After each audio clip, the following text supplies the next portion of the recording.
Hi friends, అందరికీ నమస్తే. Welcome back Saraswati activities YouTube channel. అందరు ఎలా ఉన్నారు? బాగున్నారు కదండి. నేను కూడా ఏదో ఇలా ఉన్నాను.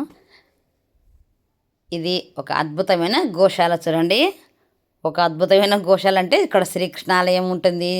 నిత్యము వినాయకుడికి, శ్రీకృష్ణ వారికి పూజలు జరుగుతూ ఉంటాయి. కొన్ని వందల గోవులు అయితే ఇక్కడ ఉంటాయన్నమాట.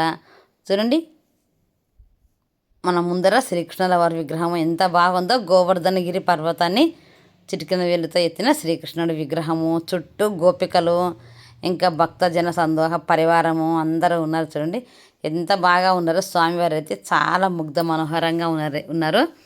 నాకైతే చాలా ఇష్టం శ్రీకృష్ణ పరమాత్ముడు అంటే. పక్కనే బ్రహ్మర్షి వద్దిపర్తి పద్మాకర్ గారి ప్రవచనాలు జరుగుతున్నాయన్నమాట మా ఊర్లో, అంటే కర్నూలులో.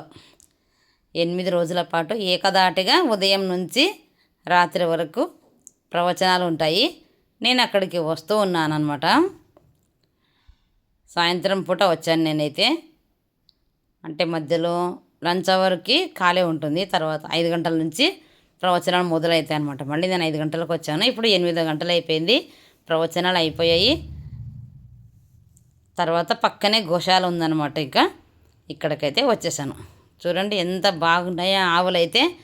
ఆవులు ఉన్న చోట స్మెల్ కూడా చాలా బాగుంటుంది. కొంతమందికి నచ్చకపోవచ్చు, కానీ నాకైతే చాలా నచ్చుతుంది. అసలుకి పశువులు ఉన్న స్మెల్ చాలా బాగా నచ్చుతుంది. ఎందుకంటే మనము ఊర్లలో పుట్టి పెరిగిన వాళ్ళము. పశువులు, ఆ వాతావరణం, ఆ వీధుల్లో తిరిగి ఉంటాం మనం దేనికొకదానికి వెళ్ళినప్పుడు. అందుకని మనకు అవి అలవాటే, ఏమీ అసహ్యం అనిపించదు మనకైతే. కొంతమంది చీచి వాసన అసహ్యం అంటూ కూడా ఉంటారు.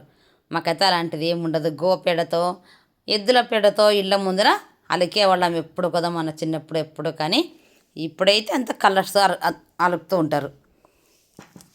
అది గోమయము చాలా మంచిది.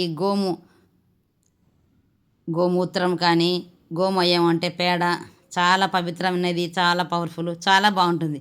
చూడండి ఎన్ని వందల ఆవులుండి చాలా విశాలంగా ఉందన్నమాట ఇక్కడైతే. ఇక్కడ ఇంకా కొన్ని ఉన్నాయి. ఇంకా అటు సైడ్ ఇంకా చాలా పెద్దగా ఉంది. ఇది ఎంత ప్రాంగణం అనమాట. చాలా బాగుంటాయి ఇక్కడ ఆవులు. ఎంత ఉత్సాహంగా బాగుంటాయి అనమాట. మేము ఇక్కడ అంతా ఆకుకూర, కొత్తిమీర, పాలకూర, తోటకూర అవన్నీ ఈ ఆవులకైతే తినిపించామన్నమాట. తెచ్చి దాన తినిపించాము. తెచ్చి రాగానే ఆవులన్నీ ఎంతో ఇష్టంగా ప్రేమగా వస్తాయి మన దగ్గరికి. చాలా బాగుంటుంది, సంతోషం అనిపిస్తుంది వాటి తినిపిస్తుంటే. చూడండి శ్రీకృష్ణ పరమాత్మ వారు ఎంత బాగున్నారో అసలుకి. చాలా చక్కగా ఉన్నారు స్వామివారు అయితే. ఇంకా ముందైతే దేవాలయం ఉంటుంది, అక్కడ పూజలు జరుగుతూ ఉన్నాయి. ముందర స్టార్టింగ్లో అయితే ఎంట్రన్స్లో ఈరోజు సంకష్టహర చతుర్థి అనమాట. వినాయకునికి పూజలు చేస్తున్నారు. అందరు మహిళలు చాలామంది కూర్చున్నారు. పూజారులు వచ్చారు. వేద మంత్రాలతో మంచిగా పూజ అయితే జరుగుతుంది. చూడండి ఎంత బాగున్నాయి ఆవులన్నీ. అయిపోయింది. అక్కడ నుంచి నేను మళ్ళీ ఇక్కడికి బయటకు వచ్చాను. ఇక్కడ చూడండి శివలింగము, శ్రీకృష్ణుల వారు అక్కడ ఉన్నారు. చూడండి అక్కడైతే పూజ చేసుకొని లోపలికి వెళ్ళామన్నమాట. ఇది దేవత ఆవు.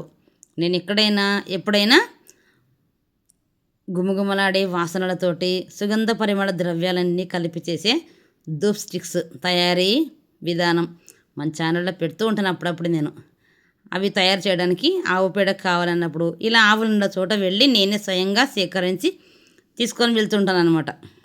అది